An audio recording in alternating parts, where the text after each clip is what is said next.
Ok, el webinar de hoy corresponde a las mejores prácticas, recomendaciones de instalación y en parte lo que corresponde a optimización, aunque ya hemos visto algunos de estos temas de optimización en lo que corresponde también al troubleshooting, revisión de configuración.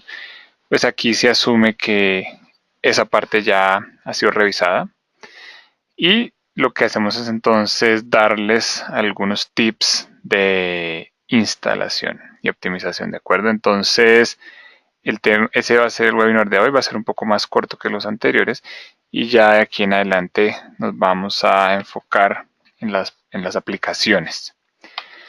Entonces, como lo veníamos hablando en los webinars anteriores, después de hacer el diseño inicial con base a los requerimientos del cliente, un primer site survey de levantamiento de información o verificación de esa información, luego hacer la predicción en punto 4 ya el diseño final, entonces pasamos a lo que es la instalación.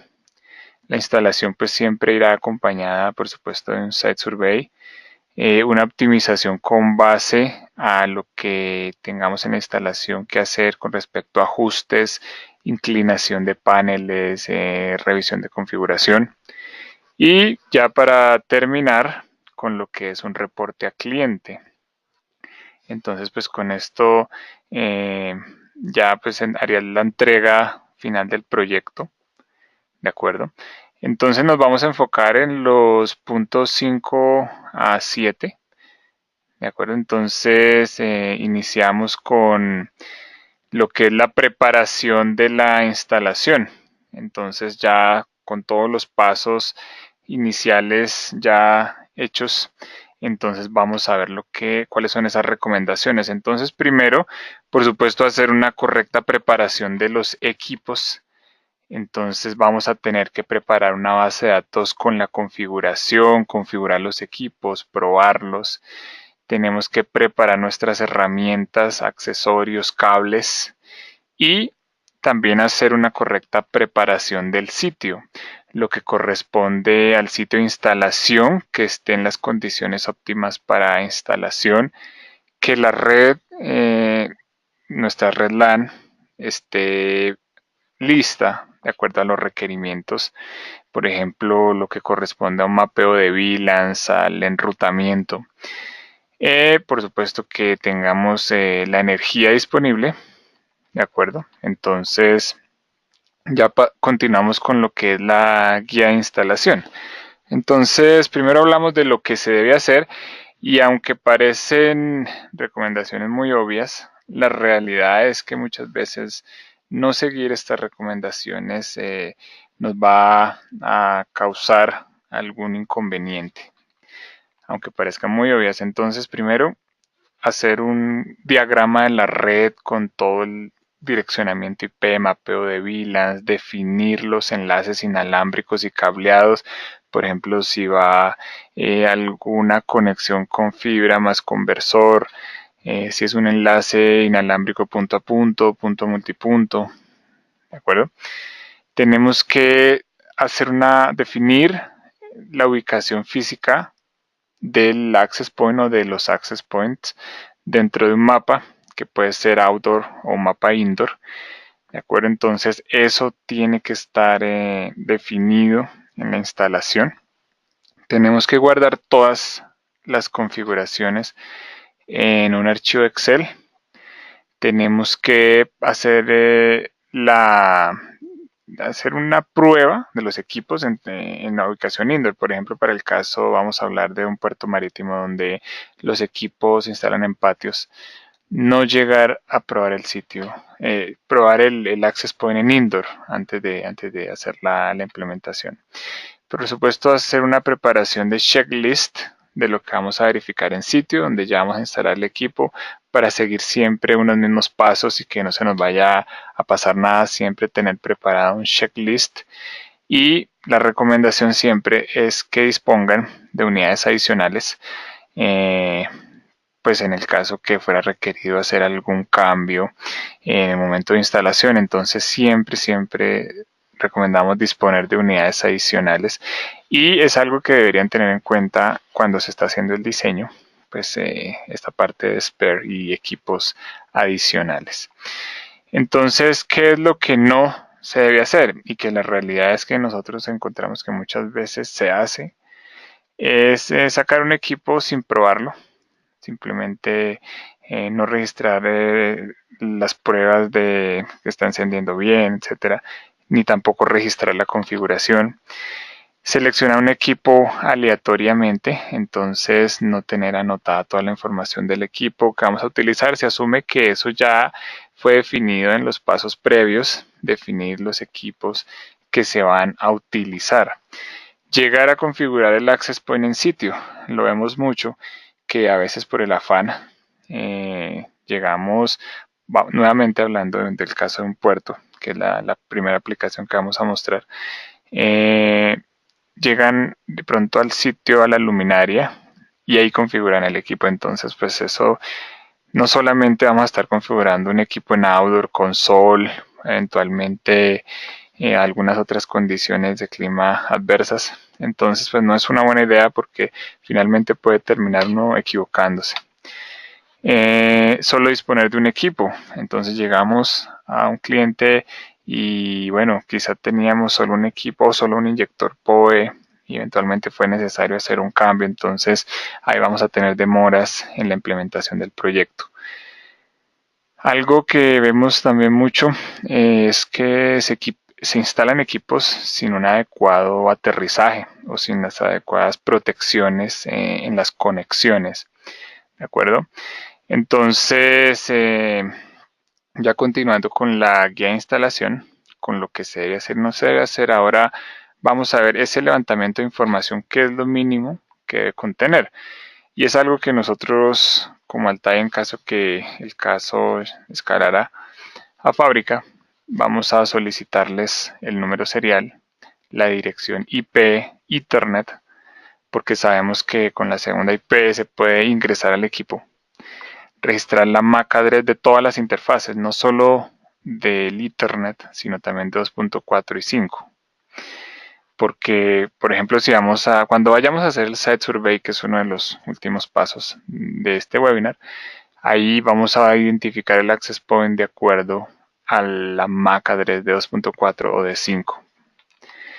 La ubicación física con un buen registro fotográfico es necesaria, no solamente con fotos cercanas donde se vea la instalación del equipo, sino también fotos lejanas donde se pueda referenciar la ubicación del access point. Es importante siempre hacerlo. Muchas veces se hacen instalaciones de las cuales no existe ni una fotografía y hemos visto casos donde el cliente eventualmente puede decir que durante la instalación le dañaron el tejado, le dañaron alguna instalación y pues si no teníamos fotos, un registro fotográfico antes y después, pues cómo vamos a poder discutir ese tema. Y no solo porque pueda ocurrir algo con la instalación, sino porque es importante que la persona que esté instalando con fotos nos compruebe que quedó bien instalado. Por ejemplo, la conexión de los cables de radiofrecuencia, porque muchas veces quizás el ingeniero que definió la configuración, hizo la guía, no es el mismo que se sube. Entonces, pues nosotros tendríamos que exigirle a la persona que instale que nos brinde toda esta información, ubicación física con un completo registro fotográfico. Luego tenemos que definir la información de backhaul, nuevamente especificar si fue por Ethernet, si fue un bridge, si fue un repetidor o quizás si la señal llegó por un enlace de 3G, 4G. Y luego, muy importante, definir o anotar la versión del firmware que está utilizando el access point y la versión del hardware. La razón es que después de un tiempo de implementar el proyecto, se van a quizás necesitar actualizaciones de firmware. Puede llegar un punto en el que el access point no soporte más actualizaciones, eso dependiendo de la versión de hardware. Entonces por eso es importante no solo anotar la firmware, sino también la versión de hardware del access point. Y por supuesto, la información básica debe contener la información de la gestión centralizada, si fue por Altaicare, si fue por Altaigate o si se hizo con un gestor de gestores que tenía el cliente por SNMP, por ejemplo. Ya una información más detallada siempre debe contener la información del tilt entonces, y orientación de la antena, porque sabemos que los equipos tienen una apertura horizontal, una apertura vertical, y eso influye mucho, la inclinación, la orientación, en el rendimiento que vaya a tener la red, porque quizás si lo estamos apuntando hacia donde no es, o tenemos los usuarios fuera del beam de horizontal, pues ahí podríamos tener un desempeño pobre de la red Wi-Fi. Luego, pues siempre anotar si fue en modo switch o si el access point está asignando IPs, ya lo vimos. El mapeo de VLANs con la información del PVID y la VLAN nativa es importante porque eventualmente el cliente haga un cambio de VLANs o simplemente si quiere ingresar al equipo tiene que hacerlo por la VLAN de management. Entonces, si no conocemos ese mapeo de VLANs y cómo se comunican las VLANs entre ellas, pues entonces luego para dar un soporte técnico, sobre todo si quien instaló y quien está dando soporte no son la misma persona, no tener un mapeo de VLAN puede ser muy complicado para dar soporte. Bueno, luego, continuando con la guía de instalación, siempre disponer de las herramientas apropiadas para instalación y también los accesorios, lo que corresponde al inyector PoE, las protecciones para lo que es el sellamiento de las conexiones, el aterrizaje. ¿De acuerdo? Entonces, seguir o tener en cuenta cada una de estas recomendaciones en conjunto nos va a asegurar que el riesgo sea mínimo. Entonces, primero definir si el cable vamos a utilizar cable con blindaje o sin blindaje. Pues una recomendación sería con blindaje, sobre todo si el entorno quizá tiene un ruido muy alto. Entonces, la idea es que no solo el cable, sino también los conectores tengan un blindaje. Eso nos va a ayudar a que por el cable no empiece algún problema que afecte el rendimiento de la red Wi-Fi.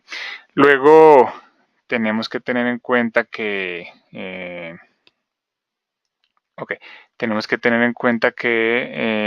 dependiendo de la categoría del cable que escojamos, nos daría la máxima velocidad. Entonces, por ejemplo, hemos tenido casos donde con un categoría 5 quieren tener una velocidad Giga Ethernet. Bueno, la verdad es que un categoría 5 pues iría hasta Fast Ethernet, es decir, hasta unos 100 megas. Y ya un categoría 6 pues a lo que está el Wi-Fi hoy en día es suficiente porque va con velocidades de hasta 10 giga. Entonces, a lo que hoy día, 2017, está el Wi-Fi es suficiente. Por último, con lo que corresponde al cable, pues tenemos que recordar primero que el cable sea certificado. Es muy importante que el cable esté certificado. Más que nada porque es un cable por el que va a ir no solo energía, no solo datos, sino energía también. Y la longitud, pues se esperaría que fuera menor a 100 metros. Primero que pase la certificación y segundo, pues se recomienda que sea menor a 100 metros. Es muy importante que el cable esté certificado y encontramos instalaciones donde a veces por el afán o cualquiera sea la razón, hay este tipo de conexiones de Ethernet en el conector ya hacia la red de una mala conexión como la que está en la izquierda. Entonces, claro, esto en el caso que hagan algún movimiento de cable, pues ya podemos empezar a tener problemas que nos van a generar soporte técnico, que nos va a tocar volver a sitio. Quizás el sitio sea lejos, nos va a salir más costoso. Nos puede salir 20 o más veces más costoso que haber hecho una buena conexión. ¿De acuerdo? Entonces, muy importante es tener en cuenta todos estos detalles. Ya luego, dependiendo la norma que escojamos para nuestra conexión, pues normalmente se utiliza punto a punto. Y luego ya entonces continuamos con lo que es la preparación del sitio. ¿Qué se debe hacer? Pues uno tratar de ubicar el access point lo más alto posible. Por ejemplo, si es una bodega, pues trataría uno de colocarlo en el techo. Si es un edificio, si es una luminaria, pues en el punto más alto, porque eso nos va a permitir tener una mejor línea de vista y siempre hay que tratar de tener la mayor línea de vista. ¿Qué no se debe hacer? Pues ubicar el equipo en el centro de techos, azoteas, porque seguramente va a haber un bloqueo de la señal. Entonces lo que uno trata de hacer aquí hablando para el caso del A8 es que pues haya una separación acá entre la unidad del BTS y las antenas, ¿de acuerdo?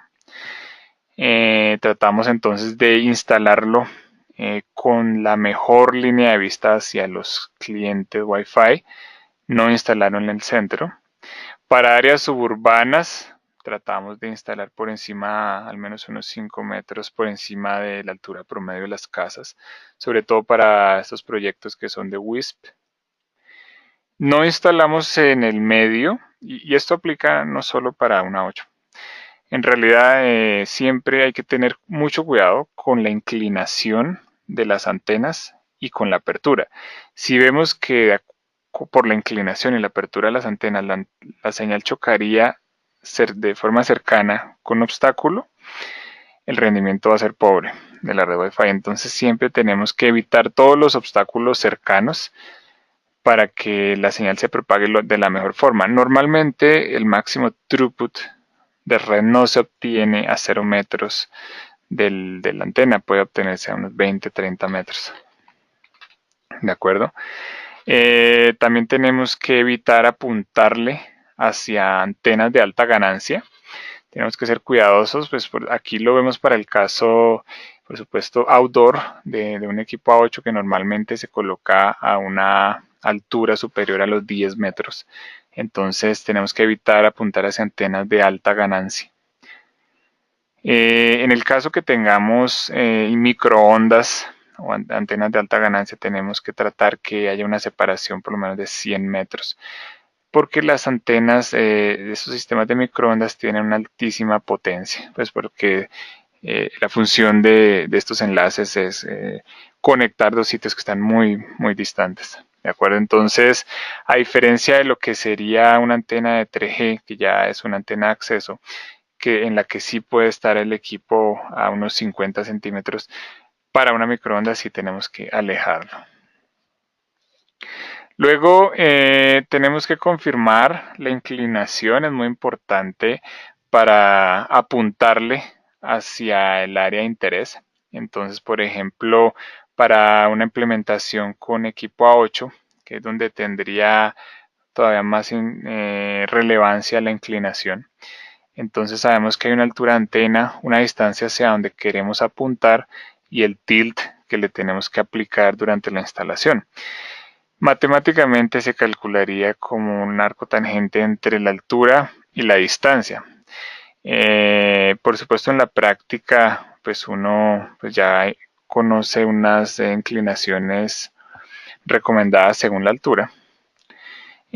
Otro tipo de acercamiento sería, en este caso el usuario quiere enfocar su cobertura cerca de los 500 metros de distancia, entonces ahí tendríamos que como la mitad de este haz, apuntarlo hacia donde va a estar el cliente, y entonces tendríamos una distancia de 1 y de sub 2 hasta donde llegaría la cobertura. Y esta es una de las razones por las cuales los equipos A8N, ustedes ven que tienen una apertura vertical que es pequeña. A veces nos preguntan por qué tiene solo 12 grados una 8N. Fíjense que en este caso se está apuntando a 500 metros y el D sub 1 está en 300, quedó en 309 metros de acuerdo a la inclinación, mientras que el D sub 2 quedó hasta 1308. Entonces imaginen donde la apertura vertical fuera mucho mayor, pues se extendería demasiado el haz de apertura, entonces abarcaría mucho ruido. Es por eso que los equipos A8N tienen una apertura vertical que es pequeña, los A3i también, porque son equipos pensados para, más que todo para distancia. Ya lo que son equipos como el A3C, el Sealink, pues tienen una apertura que es mucho mayor porque ya son para aplicaciones de una menor distancia y una menor altura. Entonces el tilt, si está por debajo de los 10 metros o hasta 10 metros, normalmente no le colocamos una inclinación a la antena. Ya cuando empieza a ser alturas superiores, pues sí le aplicamos alguna inclinación.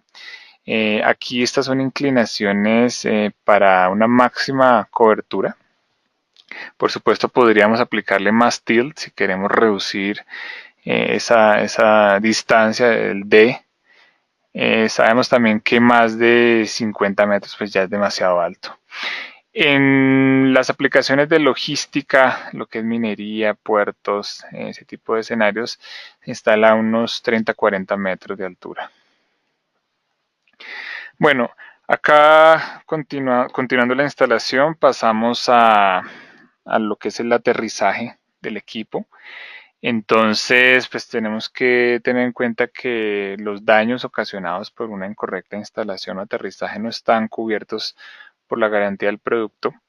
Entonces, seguir muy detalladamente las recomendaciones. Entonces, para el aterrizaje, un cable que sea como mínimo 10 AWG.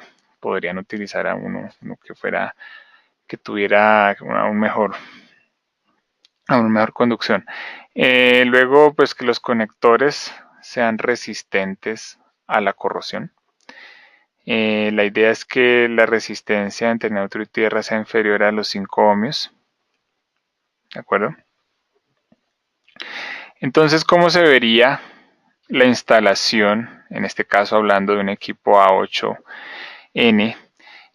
Seguro pues no lo colocamos para caso de indoor porque no se necesitarían tantas protecciones, pero en el caso outdoor, un equipo que como el A8 que normalmente se instala a una altura importante para tener la máxima cobertura, vemos que primero tener lo que se conoce como el pararrayos, ¿sí? El pararrayos, la altura que va a tener el H va a depender de qué tan salida está acá la antena. Vamos a hablar de, en este caso, que es una 8 con sus sectores, sus 4 sectores, dependiendo cuánto se separe del mástil. La altura del pararrayos está entre 2 o 5 veces esa separación.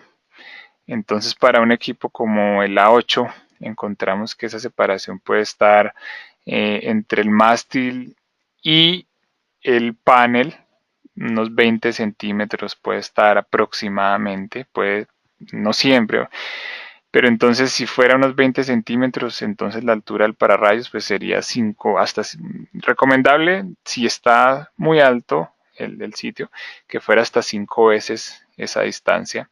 Entonces tendríamos un pararrayos de al menos 1 metro, ¿de acuerdo? Eso, ¿qué nos va a garantizar? Que haya una protección, ese cono, lo que se conoce como el cono de protección de 60 grados, donde vamos a tener protegido nuestro equipo de esas descargas atmosféricas. Luego, lo que corresponde a la instalación de la unidad, el base station, con los cables de radiofrecuencia, ¿de acuerdo? Que ya vamos a ver cómo sería la protección para esos cables. Acá del resto de este dibujo vale la pena resaltar lo siguiente. Muchas veces se hacen instalaciones outdoor sin esta protección de descargas. La idea, o es más bien necesario, que esté lo más cerca al BTS, en este caso de una 8 o en general del que sea el access point. La idea es que esté lo más cerca porque cuando ese cable empieza a ser muy largo, también se comporta como una antena, empieza también a tener una inducción que podría dañar nuestra unidad central.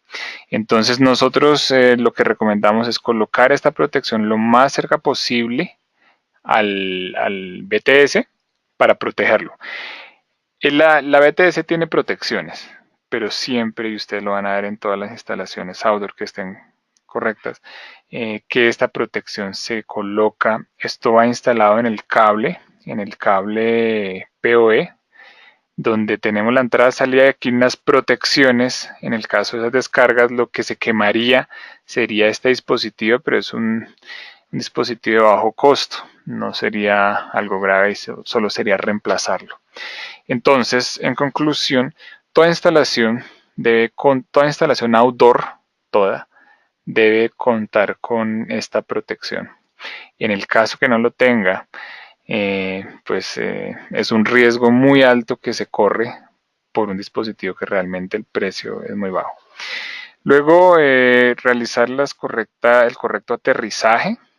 ¿De acuerdo? Entonces vemos que esta unidad, incluso este dispositivo también se puede aterrizar, el aterrizaje del chasis del equipo, el BTS y el aterrizaje del pararrayos. Entonces, pues acá seguir todas las protecciones outdoor, todo lo que sea necesario, pero no solamente las protecciones outdoor, porque en este dibujo no estamos mostrando lo que corresponde a las protecciones indoor, es decir, en el suministro eléctrico, que no tengamos esos sobresaltos de voltaje, que también nos puede ayudar este protector, pero es obligatorio que haya una protección indoor. Entonces, para eso están las UPS, protectores adicionales también en indoor. Este dispositivo, pues nosotros en Altae también lo pueden adquirir a través nuestro.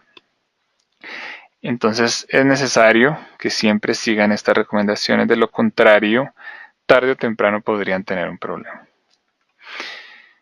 Ok, entonces ya hablando en este caso vamos a hablar de las series A8NAC, para no hacerlo tan largo el webinar, de cómo tenemos que tener en cuenta para una optimización su apertura horizontal y su apertura vertical.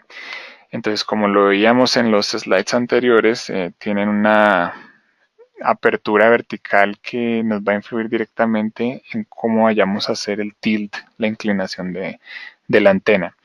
Para el caso de una 8 EINAC, tiene una apertura en menos 3 decibeles, que es donde más se concentra la energía, 80 grados. Entonces, nuevamente, tratar que nuestros usuarios no vayan a estar fuera de esos 80 grados y que tampoco vayan a estar fuera de los 14 grados verticales.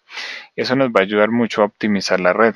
Muchas veces puede estar correctamente configurado, la red LAN puede estar correcta, el equipo opera bien, pero simplemente no está bien apuntado. Un equipo A8N, entonces sabemos que su cobertura es flexible de 70 hasta 360 grados, mientras que el IN, la I por antena integrada, da una cobertura de 360 grados ya fija. Entonces es muy importante, aunque parece muy obvio, que nuestros usuarios estén dentro de ese lóbulo de radiación, y eso nos va a optimizar la red de entrada.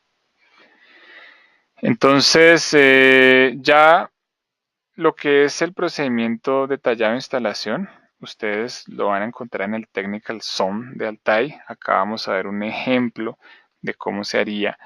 Entonces, primero tratamos siempre de instalar las antenas del equipo, las antenas externas del equipo, en este caso del ejemplo de los A8NAC. Luego que tengamos instaladas las antenas, sellamos las conexiones, las protegemos, instalamos el BTS, ya conectamos los cables hacia el BTS, nuevamente sellamos esas conexiones, conectamos el cable Ethernet con el protector que vimos hace un momento, sellamos esa conexión también, realizamos el aterrizaje, optimizamos por el ajuste de ángulo y orientación. Utilizamos protecciones indoor, en este caso por UPS. Y por último, cuando ya todo lo anterior se haya hecho, se enciende la unidad. Muchas veces que encontramos que empiezan con el 11 y terminan con el 1. Pero entonces no, la idea es seguir estas recomendaciones. Entonces, ¿cómo se vería una unidad? Esto es en una de las vistas del equipo, el bottom view, donde tenemos nuestros dos conectores de 5 GHz, porque sabemos que en 5 GHz es MIMO 2x2, y encontramos el aterrizaje y la entrada Ethernet. Del otro lado, ¿cómo se vería?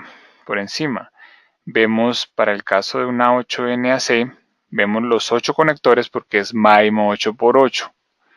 Por supuesto, si es una 3x3, 3 antenas. Entonces acá están las 8 conexiones de radiofrecuencia que están organizadas por sectores. Entonces cada uno, como está indicado acá en la imagen, corresponde a un sector. Cuando entramos a la configuración, vemos esos sectores que incluso pueden tener potencias de transmisión diferentes. Ya dentro de lo que encontramos en el paquete de instalación de lo que es el BTS, siempre encontraremos los soportes, los tornillos, tuercas. Trae todos los accesorios de montaje. Eso viene por defecto en la compra del equipo. Ya sí tenemos que pedir adicional lo que son los cables de radiofrecuencia, y la razón es simple. No siempre se utiliza la antena de 5 GHz, entonces no siempre. Hay dos cables que no se van a, eventualmente no se van a utilizar. ¿De acuerdo? Entonces, ¿qué recomendación o qué hay que tener en cuenta para cuando instalamos estos cables de radiofrecuencia? Tenemos que tratar que esos cables sean cortos. La razón es simple, son cables que tienen una mayor pérdida por inserción. Pues por acá viaja señal de radiofrecuencia, entonces, por ejemplo, el cable estándar que maneja el TIE de 2 metros inserta 0.7 decibeles. Entonces, claro, un cable ya de 20 metros, que para Ethernet quizá no es mucho, pero para radiofrecuencia sí es bastante. Ya estaríamos esto por 10, entonces ya sería una inserción, una pérdida muy importante. Ya 7 decibeles ya sería demasiado. Entonces, por eso Altai maneja cables de 2 metros como estándar. Existen otras medidas, pero tienen algunas cantidades mínimas en el pedido. ¿De acuerdo? Esto para los cables de radiofrecuencia, para los equipos A8NAC, para un equipo A2, por ejemplo, un A2E. Ya para cuando son equipos C1XN, el conector no es N macho, como está acá, sino que va a ser un conector en uno de los extremos SMA. Ok, ya lo que es el kit de instalación de la antena también trae sus accesorios de montaje para, en este caso, instalación hacia mástil o hacia pared. El mismo soporte sirve para mástil o pared. Entonces, pues ahí dentro del kit de las antenas vendrá lo que ven acá en la imagen. Entonces procedemos con el montaje de la antena. Le aplicamos la inclinación. Hay veces que se puede necesitar una mayor inclinación, sobre todo si el equipo está muy alto. Entonces ya se utilizan accesorios adicionales de montaje de las antenas, lo que llaman los brazos de instalación. Como vemos acá, la inclinación típicamente es hacia abajo. Es muy raro, muy raro que haya una inclinación hacia arriba. Normalmente pues esa inclinación se realiza hacia abajo. Ok. Ok, me dicen que no me escuchan. Hola, hola. Hola, hola. Eh, ¿Ustedes me escuchan?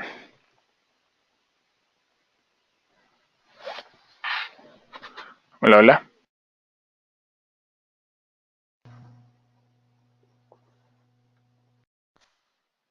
Hola, hola, ¿me escuchan?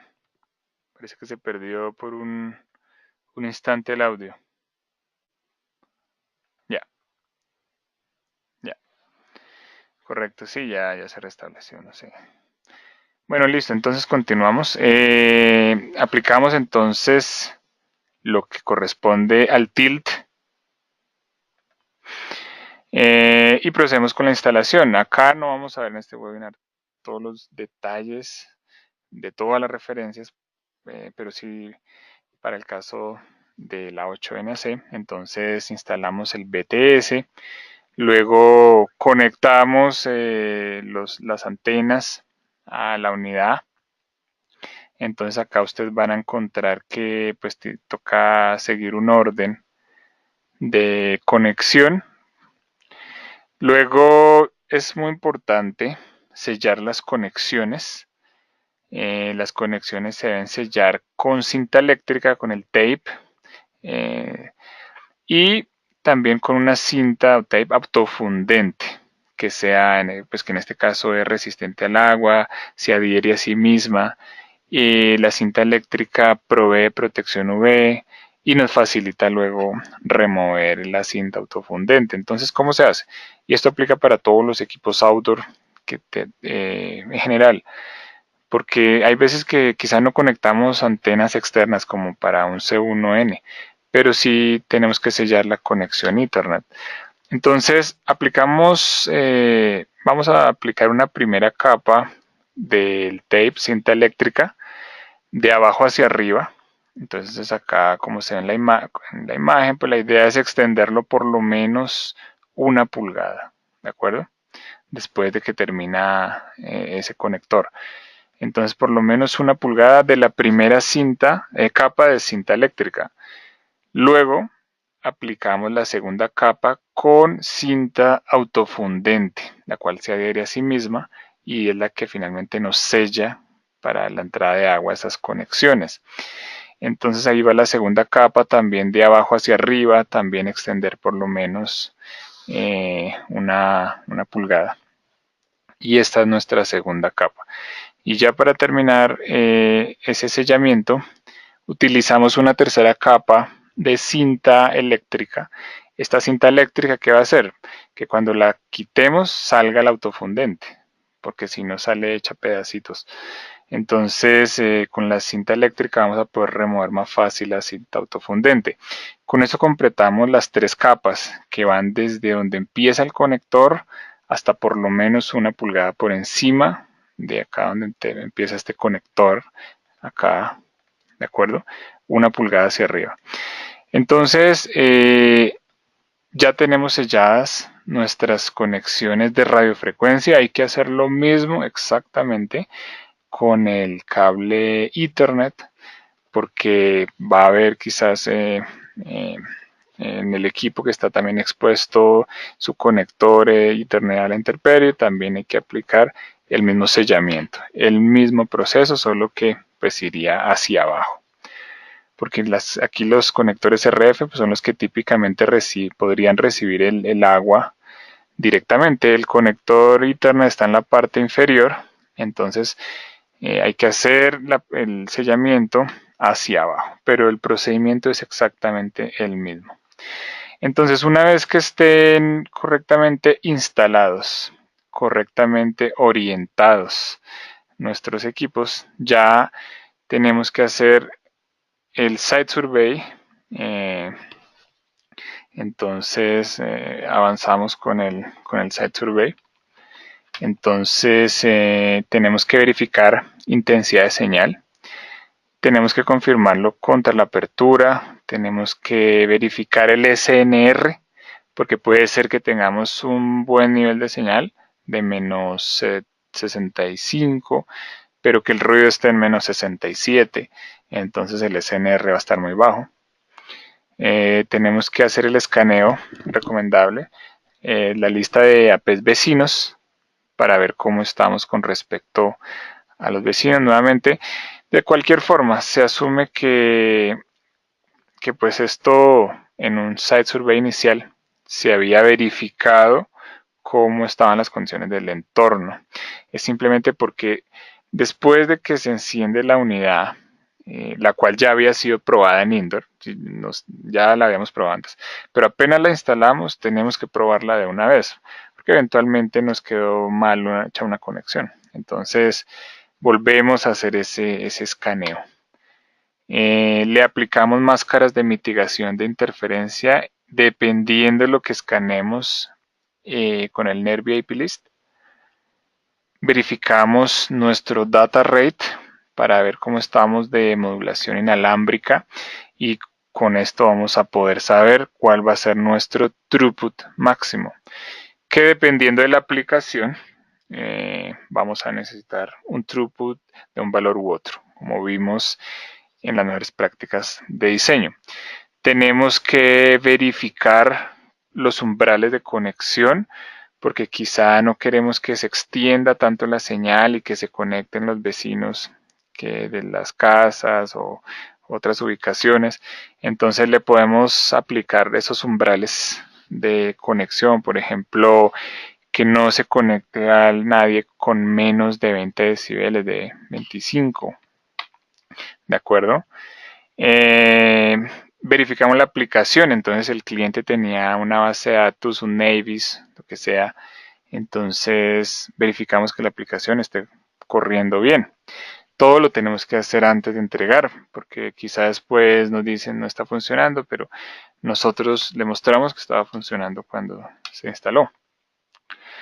Tenemos que tratar de eliminar fuentes de interferencia, aunque es una banda libre. Hay algunas circunstancias bajo las cuales se puede organizar y eliminar esas fuentes de interferencia, como por ejemplo, si estamos hablando de un mall donde pueden haber 200 o más establecimientos de comercio, quizás el administrador del mall puede decirle o dar la orden que los establecimientos comerciales solo puedan utilizar algunos canales, por ejemplo el canal 7, 8, 9, no sé. Y que para la red que es común para el centro comercial, la red pública, donde ya no es para cada establecimiento, si utilicen canales 1, 6 y 11. Eso, ¿cómo se conoce? Como un plan de organización de canales de transmisión. Entonces, algunas empresas lo pueden hacer. Quizás en otras no se pueda, pero siempre hay que tratar de eliminar fuentes de interferencia pues, no autorizados. Y por supuesto, eliminar conflictos de red LAN. Entonces, aunque se asume que ya fue verificado antes de salir a instalar, pues nuevamente hay que volver a probar, hacer un escaneo de IPs o un escaneo de la red y ver que no tengamos ningún tipo de conflicto, ¿de acuerdo? Entonces, eso es lo que corresponde al Site Survey. Entonces, con la herramienta de Site Survey que dispongan, porque pues incluso hay unas versiones gratuitas como el Heatmapper, también entonces ustedes pueden hacer ese Site Survey y empiezan a hacer el recorrido. Entonces, si no tienen GPS, entonces van marcando la ubicación en la que se están moviendo para que el programa nos vaya haciendo el mapa de calor. Entonces, eso lo van a hacer con la herramienta que dispongan. Vamos a ver cómo sería con el ECAHAO. Entonces, con el ECAHAO habíamos visto la opción del Survey, Planning, perdón. Pero entonces también está la opción del Survey, donde ustedes cargan el mapa y le definen la escala. Entonces, nuevamente le definen dependiendo cuál vaya a ser la escala. Y ya entonces pasan a hacer el recorrido. Entonces acá cuando ustedes le dicen iniciar, acá, y acá se lo resalto, entonces van a empezar a hacer el site survey, ¿de acuerdo? Entonces de esa forma podemos generar nuestro mapa de calor, donde podemos ver nuevamente todas las vistas de intensidad de señal, de SNR, ¿de acuerdo?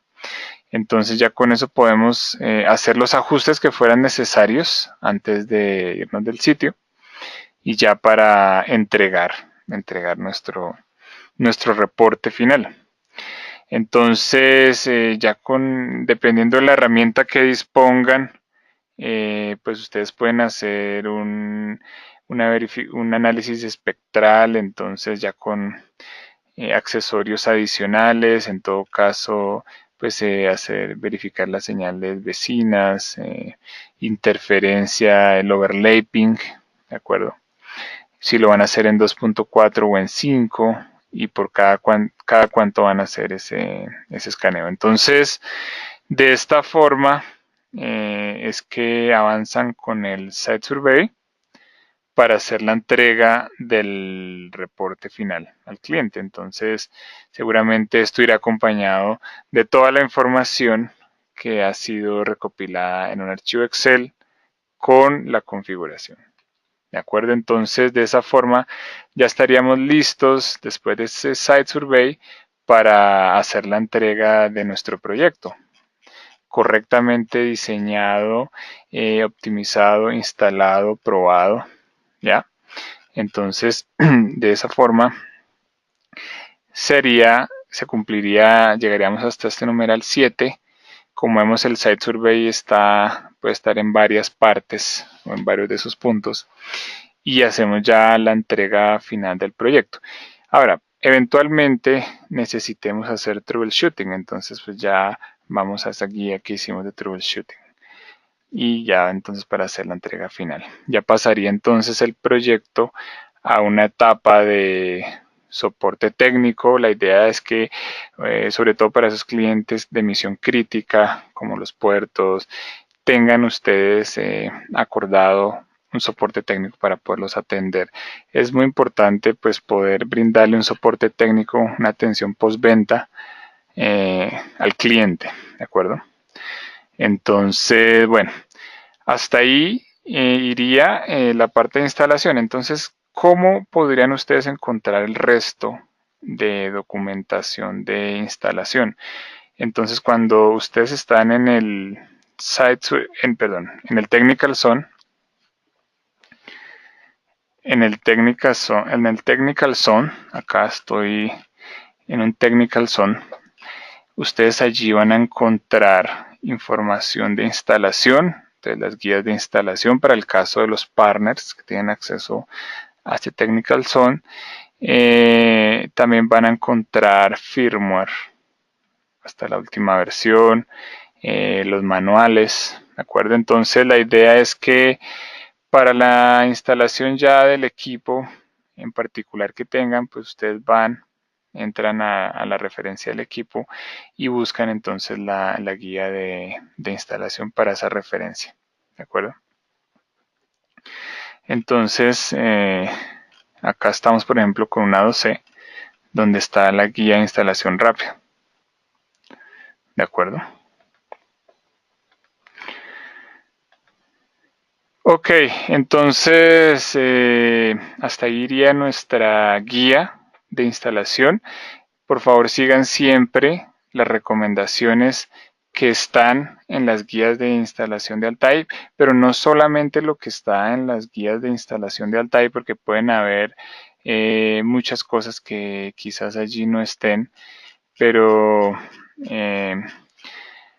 siempre por lo menos las que están en las guías de instalación de Altai, más la experiencia que ustedes tengan en implementaciones outdoor, ¿de acuerdo?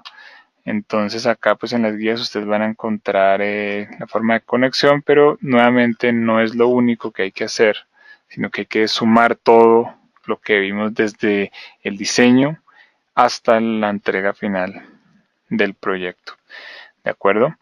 Bueno, entonces acá para terminar vamos a ver alguna pregunta, un par de preguntas.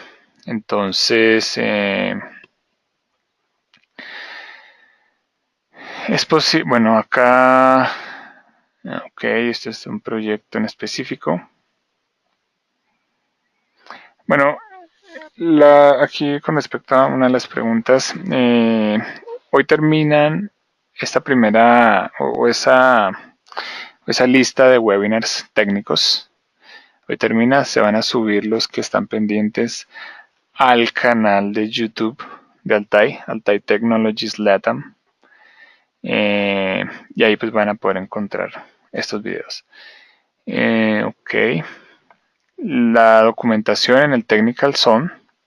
Y las presentaciones, bueno, esas pues básicamente están ahí en el en el video.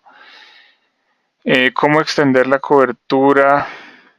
Ok, si quieren extender la cobertura, pues básicamente tienen que, si ya no da como para un dispositivo final, entonces ustedes pueden utilizar CPS. De hecho, cuando estemos hablando ya de aplicaciones, entonces ahí vamos a ver algunos de esos ejemplos. De acuerdo, aquí hay una pregunta con respecto al roaming. Bueno, para tener un roaming hay que tener en cuenta por lo menos lo siguiente, que el SSID sea igual entre 2 o 3 o los APs en los que se vaya a hacer roaming, que tenga el mismo SSID, que tenga la misma seguridad. Entonces, por ejemplo, todos con WPA2PSK, entonces el mismo nombre, misma seguridad, que haya un traslape de cobertura, entonces que en un mismo sitio haya por lo menos señal de dos de esos access points, sobre todo en los puntos donde se esperaría que se haga la conmutación suave. Entonces, y luego pues establecer los umbrales de conexión y desconexión. Entonces, por ejemplo, si no queremos que baje a menos de 10 decibeles, entonces eso se define en los umbrales. También podemos activar el 802.11r para cuando el cliente lo soporta, hacer una preautenticación en el access point al que ya sabe que va a saltar, y de esa forma pues no se va a perder tiempo, no se va a realizar desde cero la autenticación. Entonces ahí va a mejorar nuestro roaming, pero eso ya es para que el roaming sea aún más rápido, pero desde que tenga el mismo SSID, la misma seguridad, va a haber roaming. De cualquier forma va a haber roaming. Así sea de capa 3, puede ser de capa 2 si es la misma IP, o si estamos cambiando de red, va a ser de capa 3, pero también va a haber roaming. Importante pues que el equipo esté en modo switch, pero incluso si no está en modo switch sino en gateway, desde que tenga el mismo SSID y contraseña va a haber roaming. La diferencia es que va a saltar, pero también va a cambiar de IP, así que puede demorarse un poco más en el proceso de conexión. ¿De acuerdo? Bueno, lo demás ya son preguntas de proyectos en específico. Muchas gracias por unirse. No olviden, por favor, ahí suscribirse a nuestro canal para que tengan información actualizada. Y bueno, entonces continuarán los webinars de aplicaciones. Así que muchas gracias a todos por el tiempo que le han dedicado a estos webinars técnicos. Por favor, traten de seguir siempre las recomendaciones mínimas que hemos dado acá. Son recomendaciones mínimas, por supuesto. Y seguramente va a ser un proyecto exitoso. ¿De acuerdo? Muchas gracias a todos y que tengan una feliz tarde. Hasta luego.